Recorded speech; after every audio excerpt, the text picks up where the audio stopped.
Hey everyone, it's ReedHawkins with Realty Corp. Lately, you've probably been seeing videos of the Jacksonville Jaguars' new Stadium of the Future. Well, Mark Lamping, the president of the Jaguars, has been hosting public town hall events, and I had the opportunity to attend one of these where he laid out details of what this stadium would entail. So before I go into those details, if you wouldn't mind liking this video and subscribing to my channel, it really helps it grow.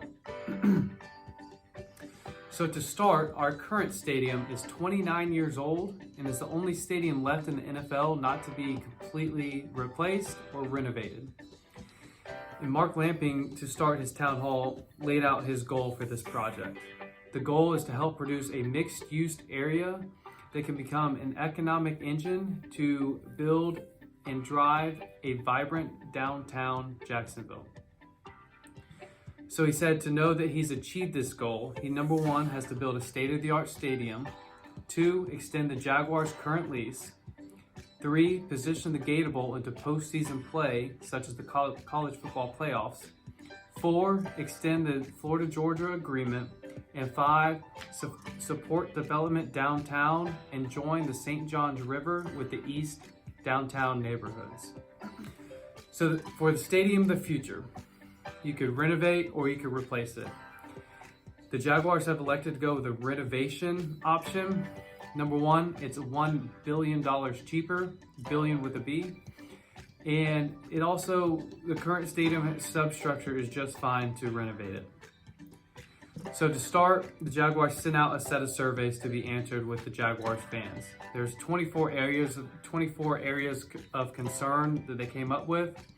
With these 24 areas of concern, they submitted this to 8 different architects across the United States. The Jaguars boiled those down to 2 of their favorites. And with those 2 favorite designs, they submitted it with a general contractor to ensure that these designs were actually feasible. And now you have your renderings. So the public renderings were released. Now the Jaguars have gone out into public outreach through these town halls for the public's response and reviews. So Mark Lamping had to make the point, this is not a Jaguar stadium. It's a city-owned stadium, and basically what happens is the Jaguars and the city of Jacksonville come to a commercial lease. So it's a large commercial real estate lease between the Jacksonville Jaguars and the city of Jacksonville.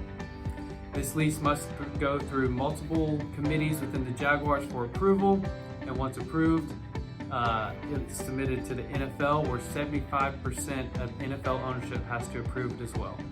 Step number 1, of course, negotiations with the city of Jacksonville. The city of Jacksonville and the Jacksonville Jaguars need to come to agreement upon terms. So as far as the stadium goes, there's 3 major upgrades that Mark Lamping pointed out. Number 1, the most obvious, is shade. If you've ever been to a Jaguars game in early of the season, September, it's unbearably hot. That east side of the stadium gets roasted by the sun. Almost can't sit through an entire game, it's so hot. Number 2 is easier access to seats. And number 3 would be a larger concourse. As far as the shade goes, so the shade that you've seen in the renderings, it's a very high-tech material compared to reflective sunglasses. So if you ever look at someone wearing reflective sunglasses, you can look at them, you can't see their eyes. However, of course, them looking out, they can see totally fine. So, same thing in the stadium. If you're inside the stadium looking out, you're still going to be able to see all the panoramic views of the St. Johns River, downtown Jacksonville. However, if you're outside the stadium looking in, it looks very reflective, essentially reflecting the sunlight, reflecting the heat. Now, there's corners of the end zone, or corners of the stadium, that will be taken out.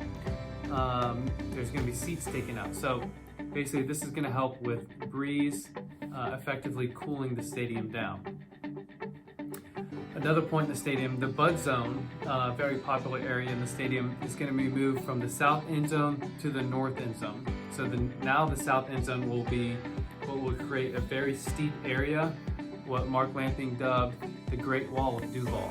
I would love to see that happen. As far as the concourse goes, so the current stadium has a very small concourse. It's very congested. In an emergency situation, it makes for very tight quarters. It's relatively unsafe. The new concourse will be 200% bigger, so this provides a major safety benefit. If people were to rapidly exit, they can get by no problem with this new one. And the upper concourse as well would be a 360-degree walkability. The current one, not even close to that. As far as seats go in the stadium, it would have a flexible capacity. So the seats behind video boards in the upper sections, the video boards can actually be removed, exposing these seats, and there'll be seats in the end zone that can slide in and out. In a typical Jaguars game, 61,928 seats would be for sale. In a larger events, such as Florida Georgia or college football, there would be a total of 71,608 seats available. So you have about 10,000 seats extra available. As far as food in the stadium, the food will be provided and sold by local vendors. Mark Lamping did make the point to say these vendors, if they're going to be selected, they must charge the same price that they do in their local restaurants. Currently, the stadium relies heavily on food and beverage sales. This would not be the case anymore. With an upgraded stadium, upgraded amenities, ticket prices would go up, but food prices they want to keep relatively normal to the market. For the economics on the stadium build, it would be a $2 billion project. Now, we have a private investor willing to contribute half. Private investor, of course, Shad Khan, the owner of the Jacksonville Jaguars. He's willing to split this 50-50 with the stadium. Now keep in mind, this is a city-owned stadium, so Shad Khan is willing to contribute $1 billion of his own money to help the city build this stadium of the future. This is unprecedented private and public investment, and the way to think about it is, if you were leasing a house from a landlord, and the landlord decided he wanted to do an entire renovation on the home, would you contribute half to that cost? Typically not. Typically that's a landlord expense, but this is how great this deal is. Shad Khan's willing to contribute $1 billion of the $2 billion project towards a city-owned stadium. This would be either a 2-year or 4-year process. The 2-year process would be much cheaper. However, the Jags would have to play somewhere other than Jacksonville. The other option, of course, is the 4-year project. It costs a lot more. The Jaguars would be playing in a under construction stadium. I think this would cause a lot of issues. Honestly, I'm for the 2-year process. Get it done, get it over with, and let's start playing in a brand new stadium.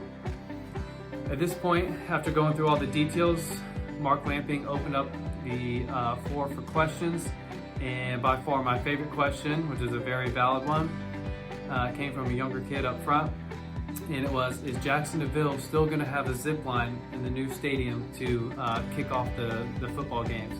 Of course, his answer was yes. Jacksonville still going to have his zip line. He can jump in off the rafters into the games, get us hyped, get us started on the right foot. So for Jacksonville, the time is now. The Jaguars are ascending, Jacksonville's growing. We have an investor willing to contribute 50% of the cost of this project. It's up to our city council and our new mayor-elect, Donna Deegan, to get this deal done, and I have full faith that they will. Of course, just have to go through some negotiations and hash out the details, but I believe we can do it, and I'm very excited for this to be complete.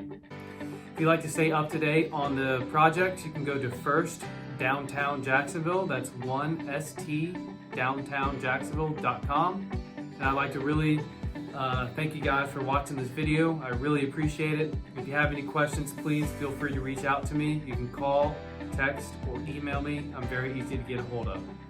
Again, thanks for watching, and I'll see you guys on the next video.